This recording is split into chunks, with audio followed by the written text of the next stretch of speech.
Okay, all ready for bed. Back like I promised. I took some notes. I started with the preface. There's a preface and then there's an introduction. So I'm going to read you like the main points of it. It wasn't very long, but it gave some background information and it gave the phrase that is like the philosophy. The whole philosophy is based on this phrase.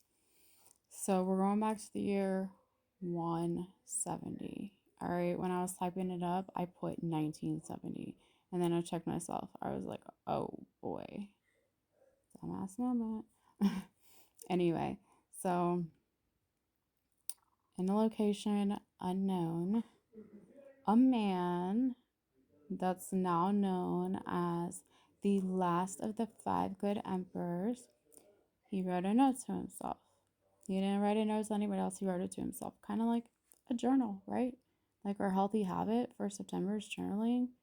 He wrote it, you know, as a quote maybe to himself. I see lots of quotes on Instagram, on Pinterest. Quotes are good, they're inspiring. So he wrote this down. The author of the book, Ryan Holiday, he claims that with this man, whose name is Marcus Aurelius, okay, I talked about him yesterday. Marcus Aurelius is the emperor of Rome, well, co-emperor of Rome at this point. And like I said earlier, one of the last of the five good emperors, because there's some shady ones, like his other co-emperor we'll talk about in a second. But Ryan Holiday claims that what Marcus Aurelius wrote is I'm quoting here verbatim, is undoubtedly one of history's most effective formulas for overcoming every negative situation that we may encounter in life. All right. So, like I said, it's just the preface. It's just Ryan right now. He's not really talking about anything except for his own little point of view. Okay? So take what I have to say and don't be turned off by the book. I question everything and I break it down, and I'm a book reviewer too. If you guys know that on the side, I review books. Okay. So as a scientist, the number one rule of a scientist is to question everything. All right, you question everything. I'm questioning Ryan right now because he's saying this stuff, and when he used the word undoubtedly, I was like, all right, we don't say that in science because it's always evolving. You don't say anything's proven or undoubtedly because there's always tomorrow, baby. There's always tomorrow. So that had me skeptical. I said, like, that's a strong word. Then Ryan Holiday goes on and explains the title of the book, The Obstacle's Way. He uses different phrase and he says, we thrive not because of what happens to us, but because of it. So what Marcus Aurelius wrote was paraphrased. It wasn't his own thoughts, his own genuine thoughts.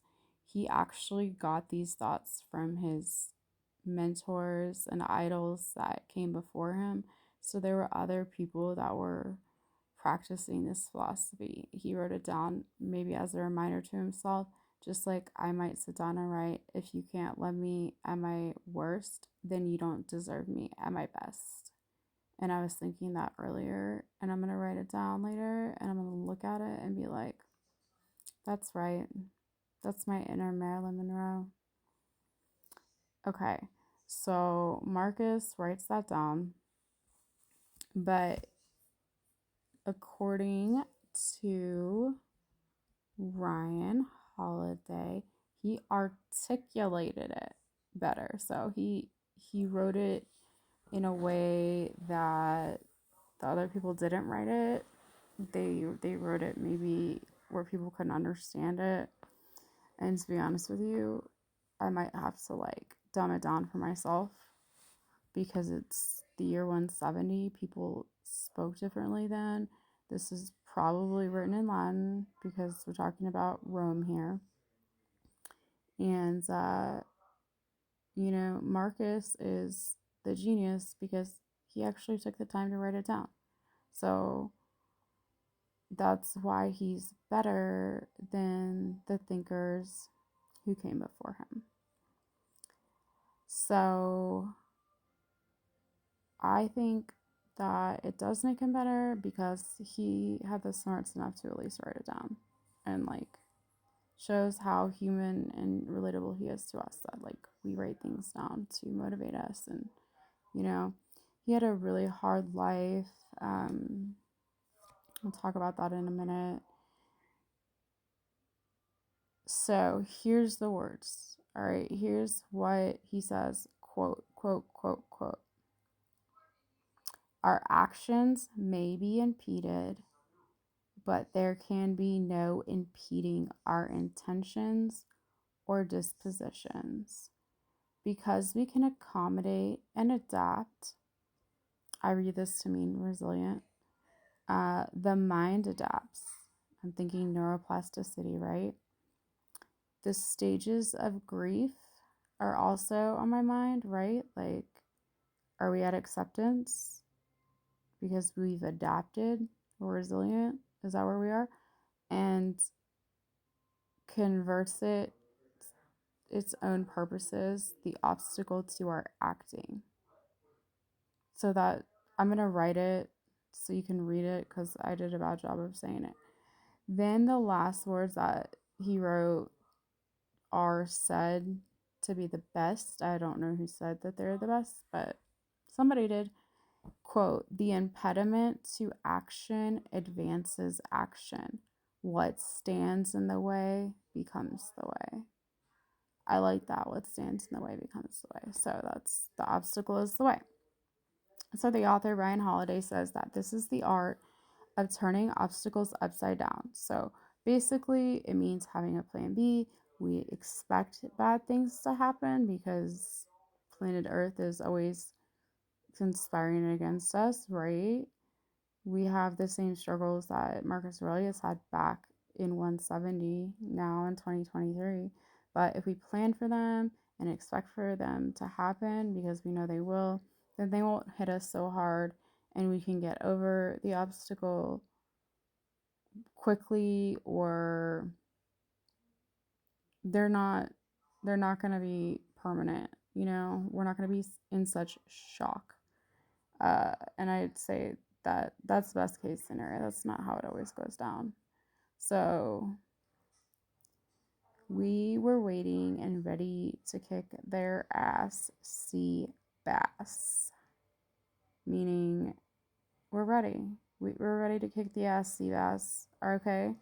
So Marcus has what sounds like a miserable life. It's full of chaos. It's full of drama, death, backstabbing, plague. His baby mama cheated on him, supposedly. I don't know, but that's what it says. And then it said possibly. She possibly did. I don't know. He's probably the cheater. I'm not sure. I don't know about that. But it is possibly she cheated on him. And he had to travel a lot for work. He didn't have wheels, okay? He didn't have a ride. Nobody was scooping him up. I don't know how he's getting back and forth in the year 170. He's probably using whatever animal that could carry him. And a lot of these places in his empire weren't really easily traversed. Like, it was hard to get through mountains. He had a huge empire. I'm going to have a part 2 on this because I don't have enough time.